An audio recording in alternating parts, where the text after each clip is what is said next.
আপনারা আমরা আলোচনা করব। একটি সুন্দর অনুষ্ঠান আমরা এফডিসির মিলনায়তনে করতে পারি। যেহেতু আমরা ওখানটায় কাজ করি, তাদের সঙ্গে প্রশাসনের সঙ্গে আমার ব্যক্তিগত সম্পর্ক ভালো আছে। ওই জায়গাটায় গাড়ি পার্কিং করার জায়গা আছে। আপনার শিল্প সাহিত্যের লোকগুলোকে পাবেন। আপনি ভালো ব্যবসায়ীদেরকে আমন্ত্রণ জানালে সেও মনে করবে যে ওখানটা আমি গাড়িটা রাখতে পারবো, দেখে আসি কে কে আছে। গানের প্রতি, কবিতার প্রতি আপনি 40-এর পরের থেকে যাদের বয়স এখন, এদের প্রত্যেকের কিন্তু আকর্ষণ রয়ে গেছে, কিন্তু সুন্দর জায়গা পাচ্ছে না যাবার। তাই ওই জায়গাগুলো আসেন আমরা কিছুটা হলেও কিছু লোককে নিয়ে কিছু সময়ের জন্য একত্রিত হই। সবশেষে কবিতার সুরে যদি বলি, হারিয়ে যেতে দেব না আমি আমাকে। আমি তোমাদের মাঝে বেঁচে থাকতে চাই, অমরত্ব চাই না, সুনাম সুখ্যাতি চাই না, চাই তোমাদের ভালোবাসা। অসংখ্য ধন্যবাদ। ধন্যবাদ স্বাগত বক্তা বাচিক শিল্পী জাহাঙ্গীর জালালকে। যদিও স্বাগত বক্তা ছিলেন, এখন শেষ বক্তাই হয়ে গেলেন। খুবই ভালো লাগলো আপনি উপস্থিত হয়েছেন, শেষ শেষ।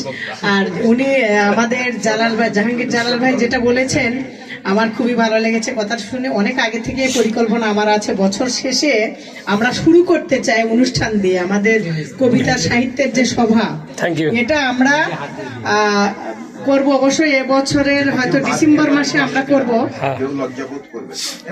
আমরা ডিসেম্বর মাসে আমরা করব। আজকে যে আপনারা যে আমাদের সহযোগিতা করছেন যারাই, এটা দিয়ে সামনে আগামী কবিতা সভায় আমরা অবশ্যই সুন্দর আয়োজন করব।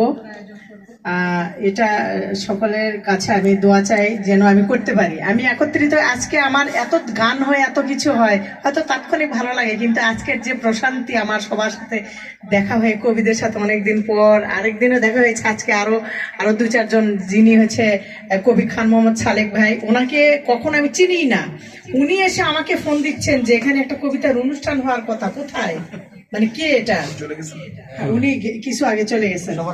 তো উনি আমাকে খুঁজে খুঁজে মানে চলে এসেন, এসে আমি তখন খেতে নিচে গেছি একটা হোটেলে, দেখি যে উনি দরজায় দাঁড়িয়ে আছেন, বলছে যে এখানে সব তালা দেয়া, এখানে নৌকা দর্পণ না, আমরা নিচে শুধু গেছি মাত্র, আর উনি ফোন দিয়েছেন এখন দেখি যে উনি, আমি বললাম যে ভাই 1 মিনিট আমি দৌড়ে আসতেছি, এসে দেখি উনি দাঁড়িয়ে আছেন এবং এতক্ষণ ছিলেন। উনি কিন্তু এসেই চলে যাবেন, ওনার গাড়ি পার্ক করা ছিল ওই যে ইসলাম টাওয়ারের নিচে, উনি গাড়ি পার্ক করে রেখে এসেছেন। তো তারপর অনেকক্ষণ ছিলেন।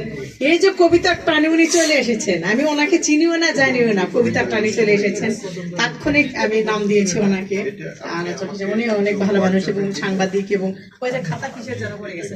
আমি সবাইকে বলতে চাই, এটা আমাদের চলমান থাকবে কবিতা সাহিত্য সভা, চলমান, হ্যাঁ গান গাবো, সাহিত্য চলমান থাকবে, কিন্তু আমাদের তো সাহিত্য সভা চলমান থাকা অবস্থায় আমরা ডিসেম্বর নাগাদ, আমি সবার সাথে, আমাদের উপদেষ্টা আছেন, তাদের সাথে সকলের সাথে আলোচনা করে কবে দেওয়া যায়, আমরা এখানে একটা সার্টিফিকেট তৈরি করবো এবং ক্রেস্ট দিব সবাইকে। তো কবিদের নিয়ে আমি বড় একটা অনুষ্ঠান করব, অবশ্যই ডিসেম্বরের দিকে সেটা করব সবার সাথে, নভেম্বর ডিসেম্বর এরকম।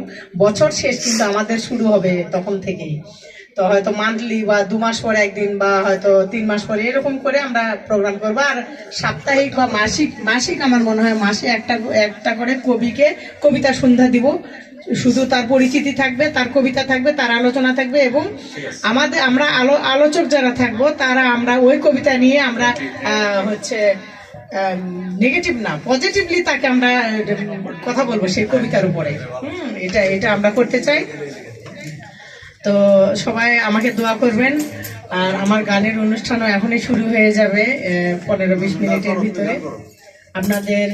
আর আমি এই যে ছোট্ট মেয়েটা, মানে আমার তো মেয়ের বয়সী, ও আসলে বয়স বেশি না, ওর নাম সুমাইয়া স্নিগ্ধা নাকি তৃষ্ণা। খুব ভালো লেগেছে, ও এত অল্প বয়সে যে এত সুন্দর কবিতা লিখেছে, ওকে আসলে ধন্যবাদ এখনো জানানো হয়নি। আর আমি জানলে ওর নামটাও দিতাম এখানে। তো যাই হোক, খুব ভালো লেগেছে। তৃষ্ণা, আমি তুমি করেই বলছি, কবিদের মন তো অনেক বড়, তোমার মনও বড় আমি জানি। তুমি আমার মেয়ের বয়সী, আমার মেয়ে আছে। তো অবশ্যই অবশ্যই আসবা এবং সবাইকে নিয়ে আসবা, হ্যাঁ, বান্ধবী যারা আছে বা কবিতা যারা লেখে, বন্ধু বান্ধব সবাইকে নিয়ে আসবা। আমাদের এটা আরো পরিপক্ক হোক, আরো প্রতিষ্ঠিত হোক, আরো জমজমাট লোক হোক, আমাদের কবিরা ভরে যাক, এ আশা করব। আমি যেখান থেকে আমি ইকবাল হোসেন, কবি মোহাম্মদ ইকবাল হোসেন ভাইকে যেখানে পেয়েছি সেখানে অনেক কবি, কিন্তু ওনাকে একদম এককভাবে পেয়ে গেলাম আমার নখদর্পণ সাহিত্য সভা। তাকে অনেক অনেক ধন্যবাদ। উনি গত সপ্তাহে এসেছেন, এ সপ্তাহে এসেছেন, এবং উনি আমাকে একটা বই গিফট করেছিলেন, যে ওই যে নানান দেশের যে সিনারি দিয়ে দিয়ে ওই নাম কি যেন, আমার কাছে এখন আছে এই রুমে, আমি কিন্তু পড়ি ওইটা, দেখি। মহাকাব্য না, তার আগে কি যেন একটা ছিল, শ্রেষ্ঠ কবিতার জনপ্রিয় কবিতা ওইটা না ছবি দিয়ে দিয়ে যে একটা, হ্যাঁ পটভূমি কি যেন আছে, আছে আমার কাছে আছে এখানে আপনার। তো হ্যাঁ, ছবি দিয়ে করা, আমার জন্মদিনে আপনি গিফট করেছিলেন আমার বাসায়। হ্যাঁ, তো যাই হোক, সেটা আমি কিন্তু দেখি, খুবই ভালো লাগছে। ওই যে তার সাথে আমার দেখা, তারপরে আর কোনো ভাইয়ের অনুষ্ঠানে আমি যেহেতু যাইনি, আর খুবই কম গেছি। উনি আমার এখানে এসেছেন, আমি এত খুশি হয়েছি, সেটা মানে মনের কথা মনেই তো জানে, তাই না?